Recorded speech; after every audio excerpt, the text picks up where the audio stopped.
A barrel tumbling down a rocky hill. Inside it, a teenage girl screaming at the top of her lungs. This was not a punishment. This was astronaut training in Zambia in 1964, and the man running the program believed he would reach Mars before NASA even touched the moon. The world called him a lunatic, but 60 years later, historians uncovered something no one expected. He might have been running one of the most brilliant anti-colonial operations in African history, disguised as a joke. That is exactly what we are about to uncover today. This is History Lens. So let me take you back to where this whole thing started, because the context is everything, and without it, this story just sounds like a comedy sketch. The year is 1961, and the planet is in shock. A 27-year-old Soviet pilot named Yuri Gagarin has just orbited the Earth for 1 hour and 29 minutes, becoming the first human being to ever leave the atmosphere and return alive. This is not just science. This is a weapon, a propaganda bomb that lands right in the middle of Washington, D.C. President John F. Kennedy feels the pressure immediately, and within weeks he stands before Congress on May 25, 1961, delivering a speech that will change the trajectory of the entire century.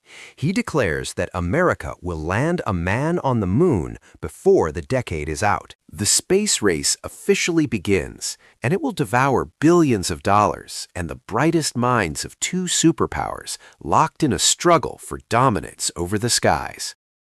But while the Americans and the Soviets are building rockets and training elite pilots, something completely different is happening across the African continent. One by one, nations that spent decades under European colonial rule are breaking free. In October 1964, the British protectorate known as Northern Rhodesia finally gains independence, renames itself Zambia, and Kenneth Kaunda becomes its very first president. It is a moment of overwhelming pride for millions of people who endured generations of exploitation and oppression.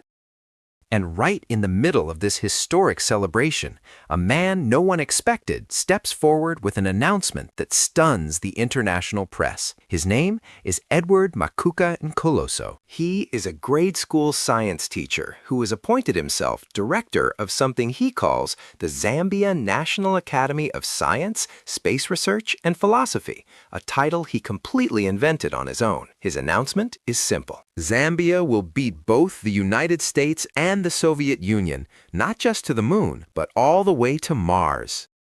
Now, before we get into the insanity of his training program, you need to understand who this man actually was, because the Western media painted him as a lovable fool, but the truth is far more layered and far more disturbing. Nkoloso was born in 1919 in what was then Northern Rhodesia, and he was not some random villager. He was a prince of the Bemba warrior tribe who received a missionary education in theology, Latin, and French. He originally wanted to become a priest, but the Second World War changed everything. He was drafted into the Northern Rhodesian Regiment under British command and served across Abyssinia and Burma, rising to the rank of sergeant in the Signal Corps. It was during this time that a British officer taught him to use a microscope, and that single moment sparked a lifelong obsession with science. But when Nkoloso came home from the war, he discovered something that black veterans across the globe were realizing at the exact same time. Fighting for the empire earned you nothing but more oppression.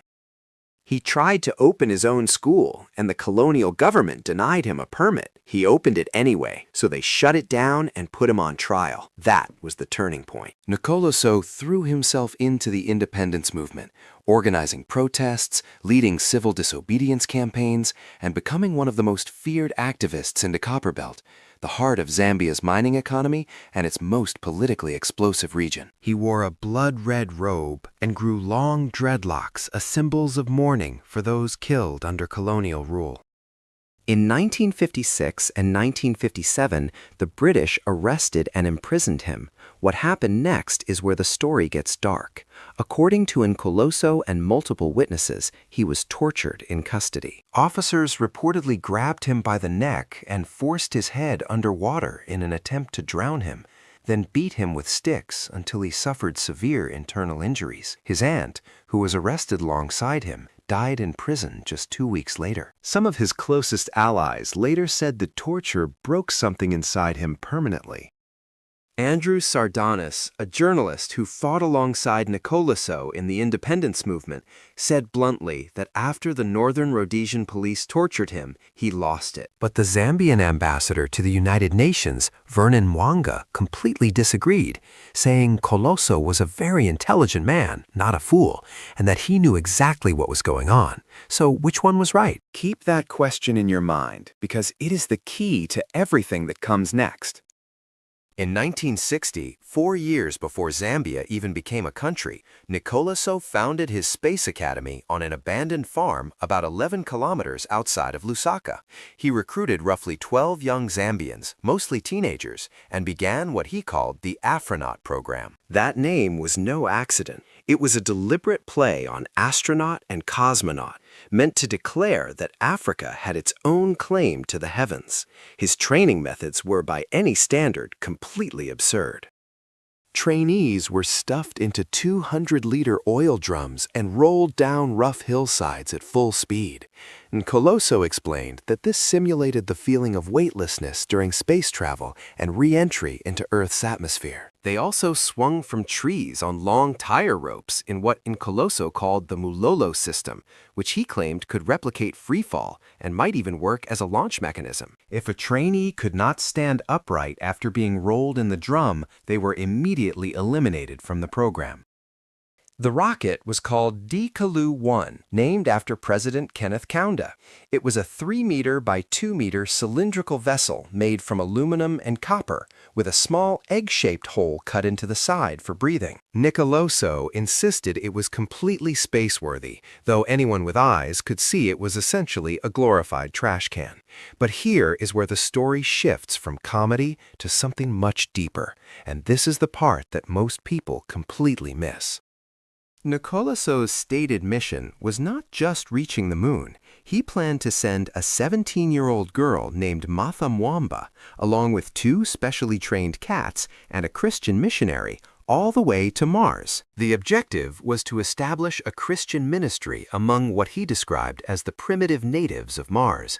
But he was very careful to add one specific detail in his public statements. The missionary must not force Christianity on the Martians if they do not want it.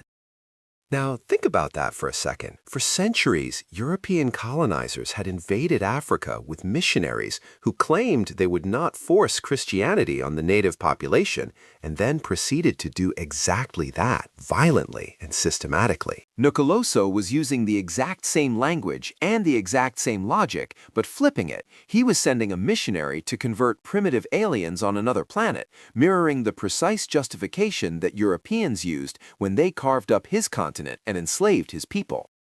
The cats served as what Nkoloso called technological accessories. When Martha arrived on Mars, she would drop a cat out of the spacecraft. If the cat survived the landing, she would know it was safe to exit. That sounds ridiculous on its face, but it is also a razor-sharp parody of how colonial powers historically tested dangerous new territories, sending in expendable subjects before the real settlers arrived. Every absurd detail in this program maps perfectly onto the history of European colonialism. The planned launch date was October 24, 1964, Zambia's Independence Day, at Independence Stadium, but the government blocked it, calling the whole thing inappropriate. Nkoloso did not give up. He wrote to UNESCO requesting 7 million Zambian pounds. He also reportedly asked for nearly $2 billion from private foreign sources. Every single request was denied. The only money the Zambian Space Program ever received was a 10-rupee note from a young Indian schoolboy who believed in the dream. But the lack of funding was not even the biggest problem. Nkoloso's astronauts turned out to be spectacularly unreliable space cadets.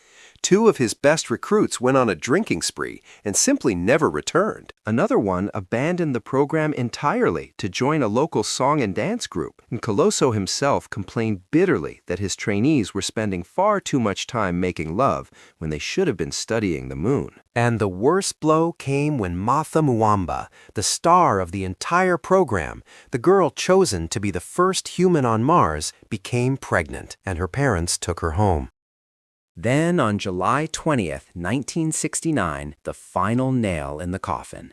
Neil Armstrong and Buzz Aldrin planted the American flag on the surface of the moon. The race was over, and Zambia had not even made it off the ground. The remaining astronauts scattered, and the Zambian Space Program collapsed into a punchline. Western newspapers labeled Nkoloso an amiable lunatic, a court jester, and Zambia's village idiot. His story ended up in books called Dumb History and Never in a Million Years. But here is where everything flips, and this is the part of the story that almost nobody ever tells. There are 3 competing theories about what Nkoloso was actually doing, and each one is more fascinating than the last.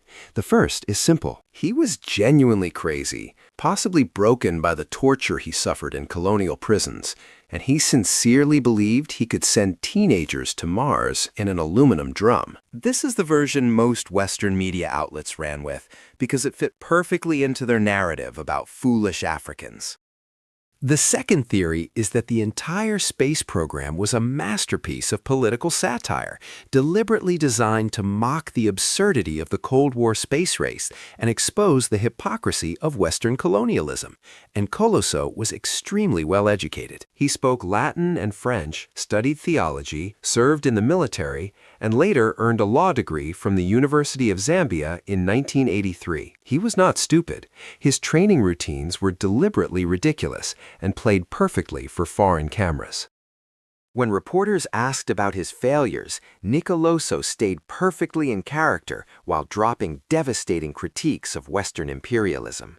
He blamed those imperialist neo-colonialists for sabotaging his program, a statement that sounds absurd until you remember that it was historically accurate.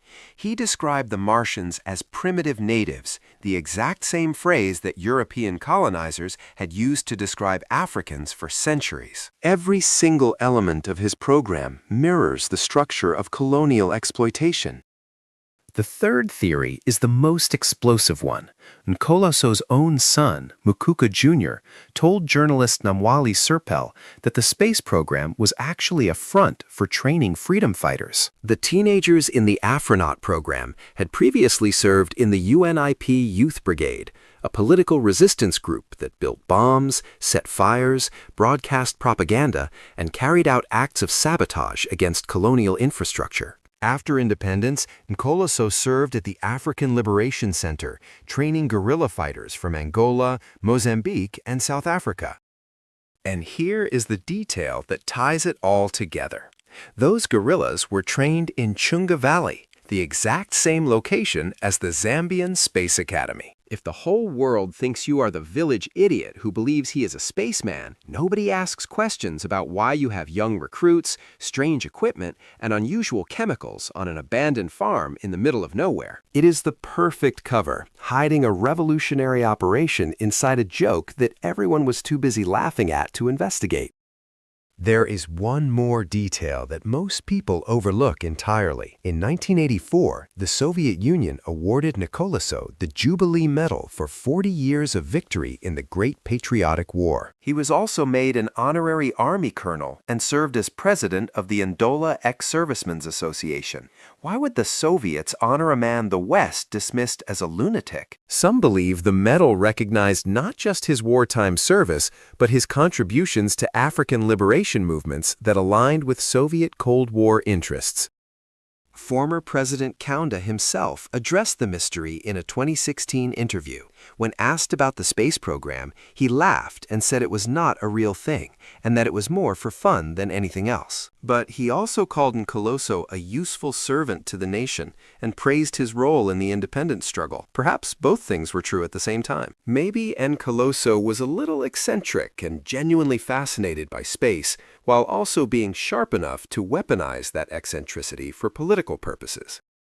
Nkoloso spent his final years in positions that seemed far beneath a man of his accomplishments. He earned a law degree at 64, ran for mayor of Lusaka and lost, and worked as a security officer for an industrial company. In one of his last interviews before his death in March 1989, he told a reporter that the security job was too low for him. But when the subject turned to space, something changed. He said he had not abandoned the project and that he still believed man would one day move freely from planet to planet. He was buried with full presidential honors. Now here is the ending that turns this whole story from farce into prophecy. On April 20th, 2025, the African Union officially inaugurated the African Space Agency in Cairo, Egypt. 55 member nations, including Zambia through the Southern Africa region, are now united in a continental space program. Botswana launched its first satellite, BotSat-1, in March 2025.